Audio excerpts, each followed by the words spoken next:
আপনি চাইলেই কি যে কোনো বিষয়ের উপরে দলিল সংশোধনের মোকদ্দমা দায়ের করতে পারেন, না এর কোনো সীমাবদ্ধতা রয়েছে? দলিল সংশোধন এর মোকদ্দমা কোন আইন অনুযায়ী দায়ের করা হয়? এই দলিল সংশোধনের মোকদ্দমা কোন প্রকৃতির মোকদ্দমা? এই মোকদ্দমা দায়ের করার জন্য কী ধরনের কোর্ট ফি দিয়ে মোকদ্দমা দায়ের করতে হবে? এটিকে আদালত দিতে বাধ্য, সে সম্পর্কে বিস্তারিত আলোচনা করব আমার এই পর্বটিতে। যে যেখান থেকে আমার এই পর্বটি দেখছেন, আশা করি সকলেই ভালো আছেন। আমি আপনাদের সাথে আছি অ্যাডভোকেট নূপুর আক্তার।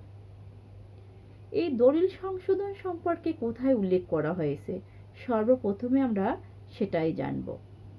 যে দলিল সংশোধন সম্পর্কে আলোচনা করা হয়েছে দ্য স্পেসিফিক রিলিফ অ্যাক্ট 1877 এর সেকশন 31 থেকে 34-এ এই দলিল সংশোধন সম্পর্কে আলোচনা করা হয়েছে।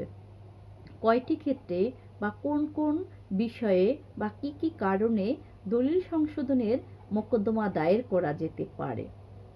3টি কারণে বা 3টি বিষয়ে দলিল সংশোধনের মোকদ্দমা দায়ের করা যেতে পারে। সেই 3টি বিষয় কি কি? 1 নম্বরে হলো দলিলে যদি কোনো প্রতারণা থাকে বা প্রতারণার মাধ্যমে যদি কোনো দলিল সম্পাদন করে থাকেন, সেক্ষেত্রে দলিল সংশোধন এর মোকদ্দমা দায়ের করা যেতে পারে। 2, যে দলিলে যদি যে পারস্পরিক ভুল যদি থাকে, উভয় পক্ষের যদি কোনো ভুল হয়ে থাকে, সেক্ষেত্রে দলিল সংশোধনের জন্য মোকদ্দমা দায়ের করা যেতে পারে। সর্বশেষ, যে দলিলের পক্ষগণের প্রকৃত উদ্দেশ্য যদি প্রকাশ না থাকে বা ব্যক্ত যদি না হয়, সেক্ষেত্রেও দলিল সংশোধনের মোকদ্দমা দায়ের করা যেতে পারে। এখন এই দলিল সংশোধনের মোকদ্দমা কোন আইনের বা রুলস অফ ডিসিশন অনুযায়ী এই দলিল সংশোধনের মোকদ্দমা দায়ের করতে হবে? দলিল সংশোধনের মোকদ্দমা দায়ের করতে হবে সুনির্দিষ্ট প্রতিকার আইন 1877 অনুযায়ী। এখন এই দলিল সংশোধনের মোকদ্দমা যে কি ধরনের কোর্ট ফি দিতে হবে? কোর্ট ফি হলো 2 প্রকার, অ্যাড ভ্যালোরাম কোর্ট ফি, একটা হলো fixed court fee. Ad valorem court fee বা মূল্য আনুপাতিক কোর্ট ফি, এক্ষেত্রে এই দলিল সংশোধনের ক্ষেত্রে আপনার অ্যাড ভ্যালোরাম কোর্ট ফি দিয়েই দলিল সংশোধনের মোকদ্দমা দায়ের করতে পারবেন। এখন কোশ্চেন হলো, এই দলিল সংশোধন করতে আদালত কি বাধ্য? না, আদালতের স্বেচ্ছাধীন ক্ষমতা বা ইচ্ছাধীন ক্ষমতা।